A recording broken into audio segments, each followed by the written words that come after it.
Welcome back to another segment of Behind the Scenes of the Waltons. Today I'm going to be taking more of your questions, once again in a segment of Ask Judy. I have a question and comments here from Peace Shepherding, who said, quick question about public Walton reunions. Other than your enjoyment of gathering with your cast family, which understandably is great, is there anything the producers or public can do to lessen any feelings artists, guests may have of being on display? I ask this sincerely, as when I've seen autograph lines for authors or team athletes, it seems so unnatural. But is there anything that helps these brief or fleeting meet and greets? Perhaps you and your cast family have compared notes on them. I'd like to hear more of your side of those experiences. Maybe the fleeting greetings are inevitably challenging if there's no common activity to share.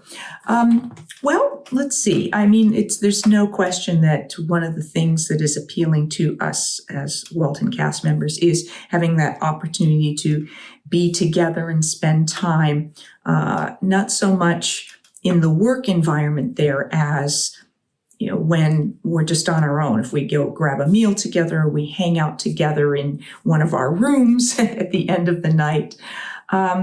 In terms of that meet and greet sort of aspect, we've frequently said we have enjoyed when there have been things like, just like a cocktail party type thing where we have the ability to just sort of mingle and talk with people, and it's not all about sitting and signing things. But inevitably we find that people want to have an opportunity to have a selfie or they want to have something signed. And so we're not quite sure if there's a better way to accommodate all of that. But we love the opportunity to actually get to speak with people a bit more. And, perhaps if it's a situation where they've already had a chance to get a picture and an autograph, then, in a more open setting, there's a chance to just get to know people a bit more. I have heard, I've seen some things written about actors who, if someone says, "Oh, can I get a selfie?" They'll say, "Well, no, hang on." It's like, what's your name? It's sort of like, before we just stand here and grab a selfie, tell me something about yourself, because looking to create a more personal interaction. So I think that happens for us as well. How to best accommodate that? Not really sure. This question is from Steve Power. I asked Cammie on her page this question. I was wondering if during the run of the show, if you had any kind of contractual obligations to CBS away from the show. For example, were y'all required to attend the Emmy events if you weren't a nominee? Another example would be Battle of the Network Stars. We did have a contractual obligation to do publicity for the show. How that factored in, hard to say. I mean, it might have more to do with doing interviews, or doing talk shows or doing magazine articles or things like that. And so CBS did have a publicist assigned to our show who would say, I need to schedule this interview. And sometimes a reporter or photographer would come onto the set and they do it on the set. Sometimes things were scheduled away from the show. If it was a TV talk show appearance, then obviously it was going to be away from the show. So there was an obligation, not necessarily to specific shows, but that we needed to be available to do things. When they did things like the Hollywood Christmas parade, then, they wanted all of us to attend that as the family on the float. Or on the car, the truck that broke down in the middle of the parade. We took the old truck and it broke down on the parade route, and we had to get off and go hop on another float to finish the parade. It was kind of funny. So things like that. But the Emmys, no, it was always, I was disappointed we didn't get to go more often to the Emmys, but our company would have to, I think, buy a table or arrange those seats, and it probably was something that they decided wasn't beneficial enough for them. So we didn't always get to go. It wasn't always a choice. So things like that. In terms of shows like Battle of the Network Stars or Circus of the Stars or things like that I did, or the game shows, those were via my publicist. So once I had a publicist, then they would go and on my behalf, approach different shows. They'd know what shows were looking for celebrities to do things, and they would pitch me. And some shows would say yes, some would say no. And so that was how those came about. This question is from Can't Wait, who said, I'm curious about the business side of the show. I was so disappointed to see that they fired Ralph Waite halfway through the final season, apparently to save money on his contract. How did this play out with the cast and crew? I imagine it was pretty devastating that they treat someone so important and committed to the series so poorly as it drew to a close. I never heard it as firing Ralph Waite. My understanding of it was that there's always the negotiations of asking for pay raises, things like that. We heard what happened to Tom Bauer when he said when he asked for a small pay raise, they wrote his character out. I think that like with Michael Learned, who in season 8 did fewer episodes so that she could be available to start pursuing other acting jobs. Richard Thomas made sort of a clean break after season 5 when his contract was up, but he did come back and do a couple of other episodes.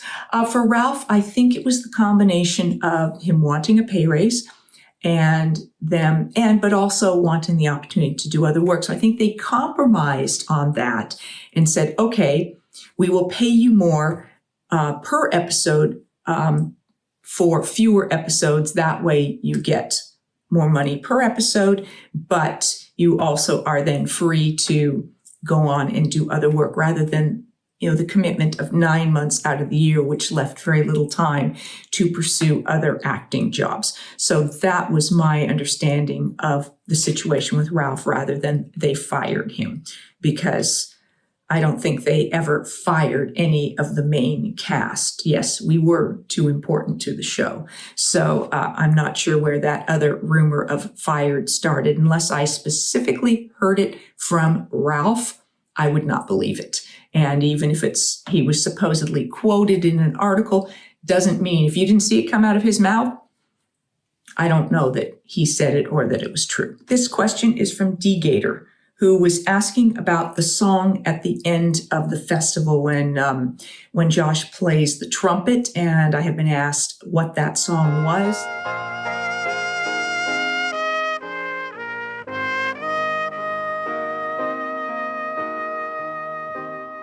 And it's not listed anywhere in anything I can find about the episode.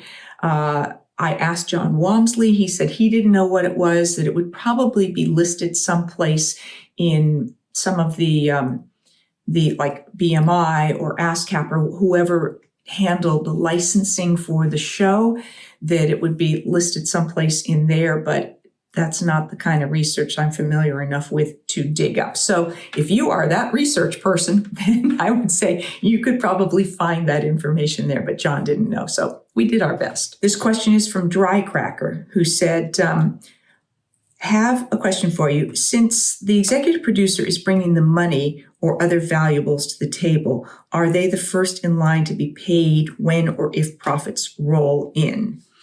I'm thinking after the producers are paid, next to be paid would be the director, then the actors. Of course, it would also depend on each individual's negotiated contract and whether it's film, TV, or stage.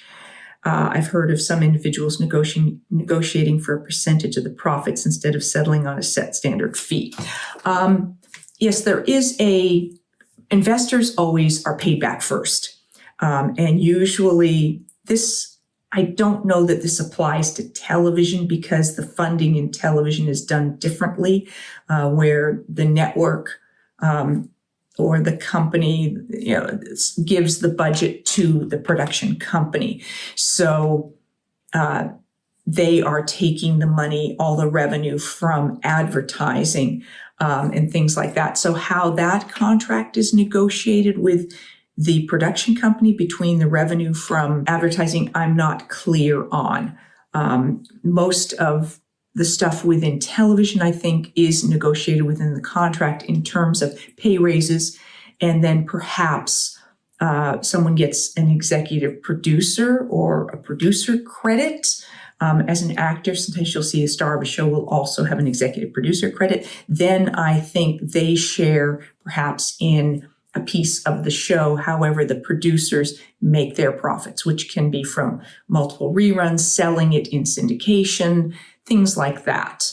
Actors in television, the residual contract, that's sort of our bonuses. If a show does well in residuals and it's played all over the place multiple times, then we get some negotiated per the union residuals on the show. And those are, cable streaming things are much smaller than they were on original network reruns. And I think those contracts have changed and grown and been renegotiated over the years. With film, the money that comes to the table, which would be wherever that comes from, that money is paid back. And usually it's on net profits. Net profits mean that different people involved in the distribution of it get their percentage first on like ticket sales. And then after whatever, which is basically their fee in a sense for distributing it and getting it out there. Then when it comes into profits, the investors get paid back 110% first, is pretty standard in that. And then beyond that, profits are split based on what the producers have negotiated. So then a percentage will always be going back to the investors.